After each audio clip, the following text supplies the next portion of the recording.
welcome back to another video. This is my model of the eyeball. I know it's not much, but this is what I had around. So in order for me to explain all the parts and components, I gotta take it kind of apart. This is kind of what it looks like in the inside. Yeah, so let's just get into it. I'm just going to talk about the parts, and I'm also going to talk about how sensory information travels to the brain. So yeah. The outer part, this eggshell right here, is the eggshell is the foria, and that is the center of the retina with the sharpest vision and the highest concentration of cones. Alright, and the light ball back here is the pupil, and that is the opening that lets light into the eye. And then we have over here, we have like a nut, and that is the iris, and that is the colored muscle that controls the size of the pupil, adjusting how light enters.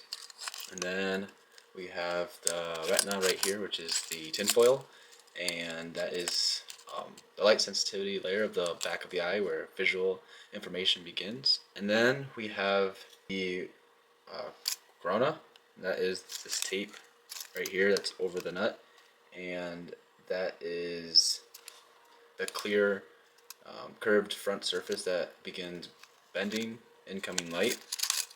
Things falling apart. And then we have the lens, which take all this out. The lens is the wiring inside the light bulb, and that changes shape to focus light onto the retina for clear vision. And then add all this back in here.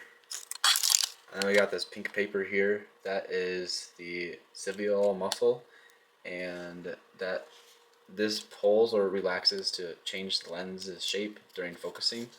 On the back side of the eyeball, we have this LED light adapter, and this is the sensory receptors, and it's split up between the cones and the rods. And the cones, sensory receptors for color and fine detail, works best in bright light, and then the rods are for dim light, movement, and peripheral vision. On the back of this eggshell, this hole right here is the blind spot, and it's pretty much what it sounds like. You can't see much right here. Alright, now let's talk about all the sensory information and how it travels to the brain. Alright, so everything starts off with the stimulus, and pretty much that is just light. And that's anything that you can see, really. That's all the rainbow colors. That's just all the light bouncing off of objects and hitting your eyes. Alright, so when light goes to your eye, it goes through the corona first, and that's this guy again. And the corona actually bends light a bit and sends it through the pupil, and that's the light bulb I have on here.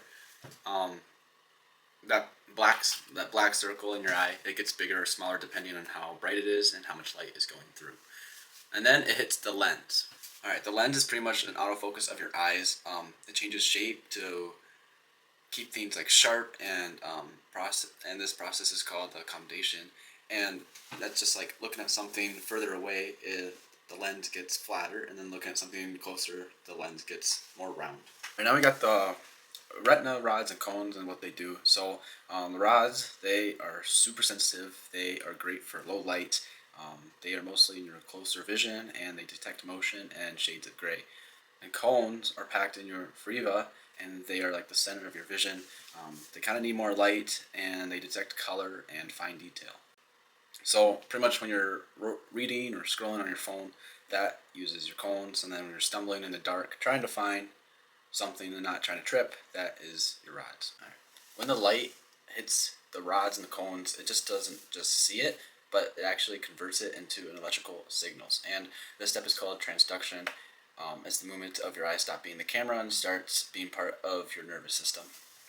Those electrical systems travel down the octave nerve, and they're getting to your brain, and then your brain does like the heavy lifting, like getting the depth, the color, motion, and like all the edges and all the stuff you see around you.